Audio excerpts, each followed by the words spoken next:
Shalom a todos, a paz esteja contigo. Aqui Neemias Gomes, esse é o canal Verdade Revelada.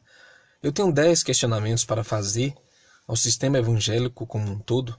Isso abrange uma grande parte do sistema religioso, pois esses dogmas aqui são realmente praticados em todos eles. Então, eu gostaria de questionar à luz das Escrituras se realmente isso está correto. Pois bem, o primeiro dogma que é usado no sistema religioso evangélico é a questão da hierarquia. Assim como no sistema católico romano, nós vemos uma distinção de cargos e uma posição de funções em relação aos membros. Você tem diáconos, você tem presbíteros, anciões, você tem pastores, presidentes, enfim, um monte de nomenclaturas para designar a posição hierárquica. Só que o nosso Messias disse: sabeis que os que são reconhecidos como governadores dos gentios, deles se assenhoreiam, e que sobre eles os seus grandes exercem autoridade. Mas entre vós não será assim. Antes, qualquer que entre vós quiser tornar-se grande, será esse o que vos sirva. E qualquer que entre vós quiser ser o primeiro, será servo de todos. Isso está em Marcos 10, no verso 42 a 44. Então, queridos, a hierarquia no sistema religioso é inaceitável à luz das Escrituras. Pelo contrário, o maior tem que servir ao menor. Não é ter regalias, ter uma série de exigências para se apresentar e ser ali idolatrado. E, aliás, esse é o segundo ponto, a idolatria gospel. Nosso Salvador disse, lá no Evangelho de Mateus, capítulo 23... Gostam do primeiro lugar nos banquetes, das primeiras cadeiras nas sinagogas, das saudações nas praças e de serem chamados pelos homens de Rabi, o mestre. Vós, porém, não queirais ser chamados de Rabi, porque um só é o vosso mestre, e todos vós sois irmãos. E a ninguém sobre a terra chameis vosso Pai, porque um só é o vosso Pai, aquele que está nos céus. Nem queirais ser chamados guias, porque um só é o vosso guia, que é o Messias. Então, queridos, chama alguém de reverendo, de guia espiritual, pai espiritual. Isso é idolatria gospel. Isso é inaceitável diante dos evangelhos, pois isso vai contra o próprio Messias, que é o único guia. Só o Messias é o guia. E só o nosso Pai Celestial deve ser honrado acima de todos. A questão do dízimo obrigatório é um ponto, é um ponto chave, porque eles dizem que é sistemático, ou seja, tem que dar todo mês, e é obrigatório, ou seja, você tem que dar 10% todos os meses e de todo o seu ganho. Só que o que realmente está escrito? Cada um contribua segundo propôs no seu coração, não com tristeza, ou por necessidade, porque o Criador ama ao que dá com alegria. Então, se a pessoa ela dá por necessidade, ou seja, por ser obrigatório, já não é aceita essa oferta.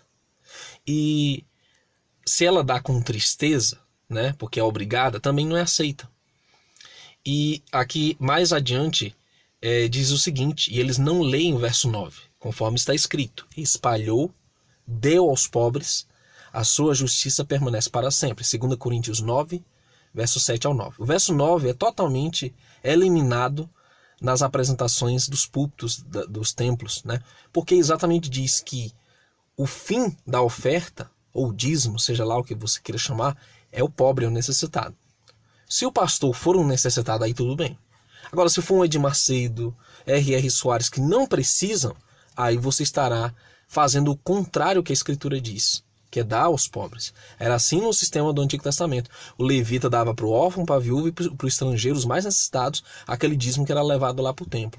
Então, é outro dogma errado que foi, na verdade, incorporado do sistema romano.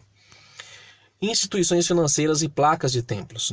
O Pedro vai dizer na segunda carta que, movidos por avareza, fariam comércio de vós, com palavras fictícias. Para eles o juízo lavrado a longo tempo não tarda, e a sua destruição não dorme. Então o que acontece? As instituições religiosas se tornaram empresas, se tornaram corporações multinacionais, com editoras de livros, com venda de materiais de mídia, com uma série de coisas que vão contra a escritura. É comércio e o Criador abomina isso. Línguas estranhas e profetadas. Paulo dá uma regra muito clara quanto à questão das línguas, né? A manifestação do dom de línguas. Ele diz: contudo, se não houver intérprete, permaneça calado na igreja, falando consigo mesmo e com o Criador. 1 Coríntios 14, 28. Então, nesses centros onde eles falam línguas estranhas, né, que até o Criador estranha, nós não temos intérpretes. A maioria deles, eles falam ali aleatoriamente e ninguém sabe o que eles estão falando. Então, isso é um dogma falso. São línguas falsas. Quanto às profetadas que são feitas dentro desses templos, diz o profeta Isaías: à lei e ao testemunho. Se eles não falarem segundo esta palavra, é porque não há luz neles. Então toda a profecia ela tem que ser fundamentada primeiro nos profetas, na Torá, né, a lei, e no testemunho do Messias. Se não tiver essas duas coisas, é porque é falsa a profecia. E a maioria desses profetas rejeitam o Taná, né, as escrituras que chamam o Antigo Testamento. Arrebatamento secreto. Será que essa doutrina que surgiu no século XIX é uma doutrina verídica dentro das escrituras? Um só texto já aniquila tal pretensão. 2 Tessalonicenses 2, 2 e 3, Paulo, falando sobre a segunda vinda, diz que não vos movais facilmente do vosso entendimento, nem vos perturbeis, quer por espírito, palavra, epístola, como de nós, como se o dia do Messias já estivesse perto. Ninguém de maneira alguma vos engane. Aqui está o alerta dele sobre a enganação do arrebatamento precoce, né? Antes do aparecimento do anticristo, antes da segunda vinda e etc. Diz: ninguém de maneira alguma vos engane, porque não será assim, sem que antes venha a apostasia e se manifeste o homem do pecado, o filho da perdição. 2 Tessalonicenses 2, 2 a 3. Então o anticristo ele tem que se manifestar primeiro, para então o Messias voltar e o destruir com o brilho da sua vinda. Mas na falsa teologia escatológica do sistema religioso como um todo, né, no caso gospel, eles ensinam que vai haver o arrebatamento, a vinda vai acontecer precocemente, e então depois o anticristo se manifesta, faz um acordo de paz, e então vem a grande tribulação, né, nos últimos 3 anos e meio. Então é tudo fora das escrituras. A teologia da substituição. O sistema religioso prega que a igreja é a esposa de Cristo e Israel é a esposa de Deus o Pai. Então eles dizem que a igreja substitui Israel nas promessas, na herança, em tudo o que Israel estava destinado a receber. Agora é a igreja que vai receber. Só que Paulo é muito claro que tanto os judeus quanto os gentios juntos formam a igreja. Ou seja, não existe uma igreja de Israel, uma igreja de gentios. Os gentios que aceitavam o Messias eram agregados aos judeus e eles participavam dos mandamentos, eles participavam da mesma fé no Salvador. Aqui diz: porquanto ele é a nossa paz, se referindo ao Messias, de ambos os povos fez um só. No contexto, os povos são judeus e gentios. Ele diz: de ambos os povos fez um só, derrubando o muro da separação em seu próprio corpo, desfez toda a inimizade. Por isso que ele vai dizer que não há judeu, nem grego, nem gentil, que todos estes compõem o corpo do Messias. Efésios 2,15.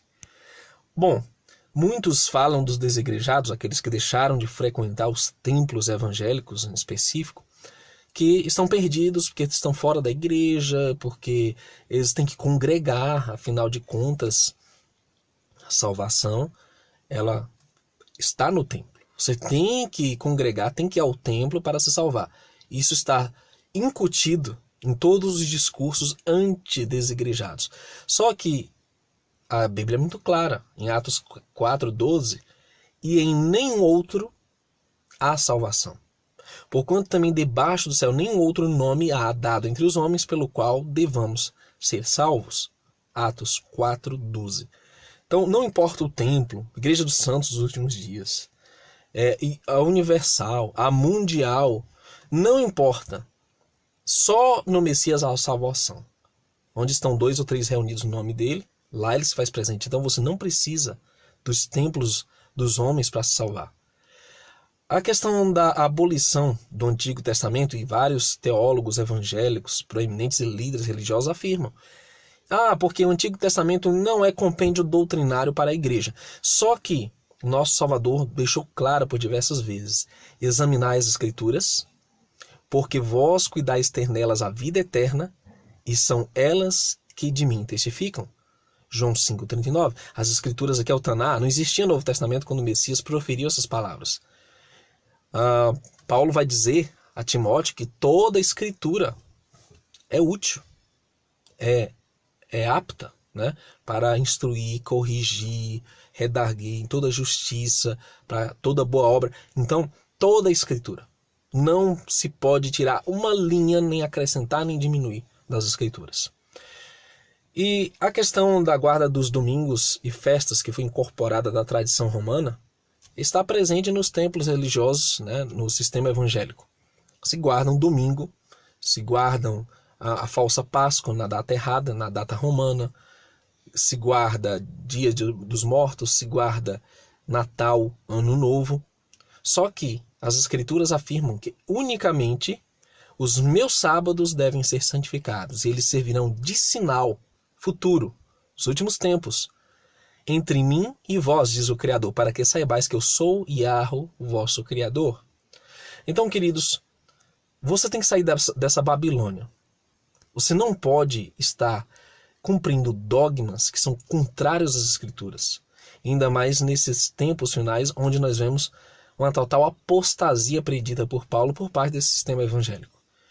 E que o Criador te abençoe a ter esse discernimento, que você possa se voltar unicamente a Ele e ao nosso Salvador como o único meio de salvação, e seguir aquilo que Ele nos ensinou nos mandamentos, nos profetas e nos evangelhos. Shalom, shalom. Até um próximo vídeo.